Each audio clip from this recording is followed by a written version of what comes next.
आपका स्वागत है मेरे चैनल धर्म और ज्ञान में। आज हम श्रावण मास के सोमवार व्रत की कथा का श्रवण करेंगे। साधारण सोमवार व्रत और सावन सोमवार के व्रत की कथा एक ही है। सबसे पहले हम गौरी शंकर जी का पूजन करेंगे। मंदिर में हो सके तो मंदिर में चले जाइए पूजन करने, या फिर घर पे ही कर लीजिए। भगवान शिव को जल अर्पण करेंगे, हो सके पंचामृत अर्पण करें। और फिर भगवान को 2-4 दाने चावल के चढ़ाने बहुत अच्छे होते हैं, क्योंकि सोमवार का दिन चंद्रमा का भी कारक होता है। इससे हमारा चंद्रमा ग्रह भी मजबूत होता है, तो चावल चढ़ाने का विशेष महत्व है। भगवान को चंदन अर्पित करेंगे और एक बेलपत्र अर्पित करेंगे।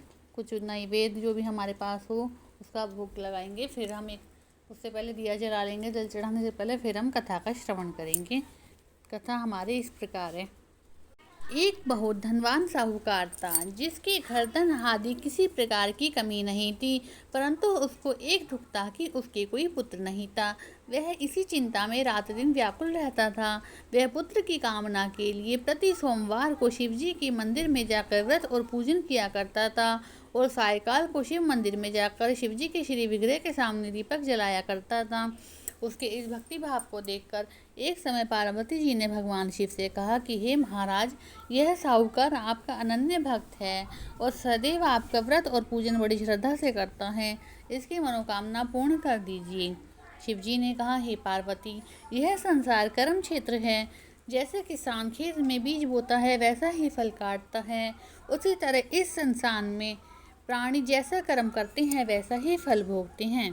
पार्वती माँ ने अत्यंत आग्रह से कहा, महाराज, जब यह आपका अनन्य भक्त है और अगर इसको किसी प्रकार का दुख है तो उसे अवश्य ही दूर करना चाहिए, क्योंकि आप सदैव अपने भक्तों पे दयालु होते हैं और उनके दुखों को दूर करते हैं। यदि आप ऐसा नहीं करेंगे तो मनुष्य आपकी सेवा और व्रत क्यों करेंगे।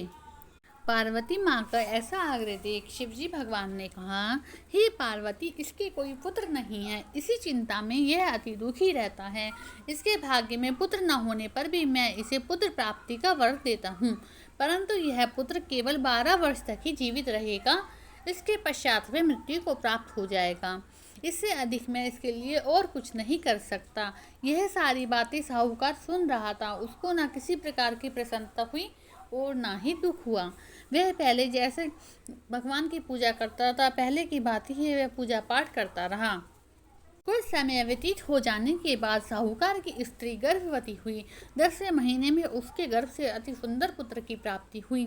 साहूकार के घर में बहुत खुशी मनाई गई, परंतु साहूकार ने उसकी केवल 12 वर्ष तक की आयु जानकर कोई प्रसन्नता प्रकट नहीं की, ना ही किसी को भेद बताया। जब वह बालक 11 वर्ष का हो गया तो उस बालक की माता ने उसके विवाह आदि के लिए साहूकार से कहा, अभी मैं इसका विवाह नहीं करूँगा, अपने पुत्र को काशी जी पढ़ने के लिए भेजूंगा।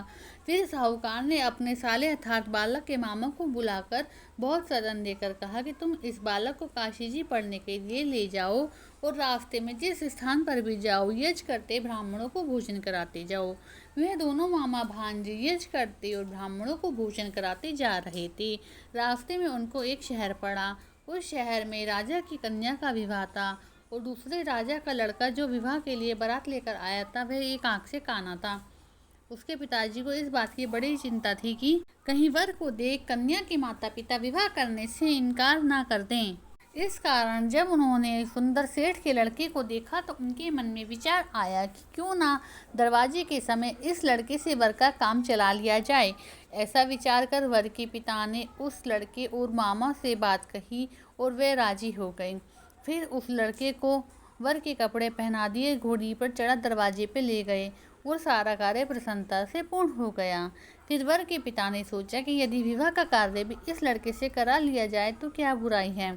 ऐसा विचार कर लड़के और उसके मामा ने कहा, यदि आप फेरे और कन्यादान भी इसी से करा दें तो आपकी बड़ी कृपा होगी।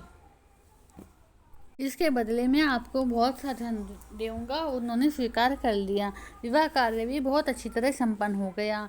परंतु जिस समय लड़का जाने लगा तो उसने राजकुमारी की चुनरी के पल्ले पर लिख दिया कि तेरा विवाह तो मेरे साथ हुआ है, परंतु जिस राजकुमार के साथ तुमको भेजेंगे वे एक आंख से काना है। मैं तो काशी जी पढ़ने के लिए जा रहा हूँ। लड़के के जाने के पश्चात राजकुमारी ने अपनी चुनरी पर ऐसा लिखा हुआ पाया तो उसने उस लड़के के साथ जाने के लिए इनकार कर दिया। बोला कि यह मेरा पति नहीं है, मेरा विवाह तो इसके साथ हुआ ही नहीं है, वह तो काशी जी पढ़ने के लिए गया है। राजकुमारी के माता पिता ने अपनी कन्या को विदा नहीं किया और बारात वापस चली गई। उधर सेठ का लड़का और उसका मामा काशी जी पहुँच गए। वहाँ जाकर उन्होंने यज्ञ करना और लड़के ने पढ़ना शुरू कर दिया। जब लड़के की आयु 12 साल की हो गई, उन्होंने यज्ञ रचा रखा था। उस दिन लड़के ने अपने मामा से कहा, मामा जी आज मेरी तबीयत कुछ ठीक नहीं है। मामा ने कहा, बेटा अंदर जाकर सो जाओ। लड़का अंदर जाकर सो गया। थोड़ी देर में उसके प्राण निकल गए। जब उसके मामा ने आकर देखा तो वह मुर्दा पड़ा है और उसको बड़ा दुख। सोचा कि यदि अभी मैं रोना पीटना मचा दूंगा तो यज्ञ का कार्य अधूरा रह जाएगा। पहले हम यज्ञ का कार्य संपन्न करते हैं। फिर वो तेज तेज रोने लगा और उसका रोना सुन के शिव पार्वती जी उधर से गुजर रहे थे। उन्होंने देखा कि कोई बिल्ला रो रहा है, हमें जाके उसकी सहायता करनी चाहिए। जब शिव पार्वती जी आए तो उन्होंने देखा कि यह लड़का मुर्दा पड़ा है। पार्वती जी कहने लगी, महाराज ये तो उसी सेठ का लड़का है जो आपके वरदान से हुआ था। शिव जी ने कहा, हे पार्वती इसकी इतनी ही आयु थी सो भोग चुका। तब पार्वती माँ ने कहा, हे महाराज इस बालक को आयु दो, नहीं तो इसके माता पिता तड़प तड़प के मर जाएंगे। पार्वती जी के 2 बार आग्रह करने पर शिव जी ने उनको जीवन वरदान दिया और शिव जी महाराज की कृपा से लड़का जीवित हो गया। शिव पार्वती जी कैलाश को चले गए। वह लड़का और उसका मामा उसी प्रकार यश करते, ब्राह्मणों को भोजन कराते अपने घर की ओर चल पड़े। रास्ते में उसी शहर में आ गए जहाँ विवाह हुआ था। वहाँ आकर उन्होंने यश करना आरंभ कर दिया। उस लड़के के ससुर ने उसको पहचान लिया और महल में ले जाकर उसकी बड़ी खातिर की। साथ ही बहुत दास दासियों सहित आदरपूर्वक लड़की और जमाई को विदा किया। जब वे अपने शहर के निकट आए तो मामा ने कहा, मैं घर जाकर खबर कर आता हूँ। जब उस लड़के का मामा घर पहुँचा तो लड़के के माता पिता घर की छत पर बैठे थे। उन्होंने प्रण ले रखा था, यदि हमारा लड़का सकुशल नहीं लौटा तो हम राजी खुशी नीचे नहीं आएंगे, यहीं छत पर गिरकर अपने प्राण त्याग देंगे। इतने में उस लड़के के मामा ने जाकर समाचार दिया कि आपका पुत्र आ गया है, तो उन्हें विश्वास नहीं हुआ। उसके मामा ने शपथ पूर्वक कहा कि आपका पुत्र अपनी स्त्री के साथ बहुत सा धन लेकर आया है। सेठ ने आनंद के साथ इसका स्वागत किया और बड़ी प्रसन्नता के साथ रहने लगे। इसी प्रकार जो सोमवार व्रत को धारण करता है, इस कथा को पढ़ता है, सुनता है, उसकी समस्त मनोकामना पूरी होती हैं। बोलो गौरी शंकर भगवान की जय हो, शिव शंकर भगवान की जय हो। कथा करने के बाद थोड़ा सा भगवान का जाप करें, भगवान के आगे अपनी प्रार्थना रखते हैं, फिर भगवान शिव की आरती करें। ओम नमः शिवाय, ओम नमः शिवाय, ओम नमः शिवाय, ओम नमः शिवाय, ओम नमः शिवाय।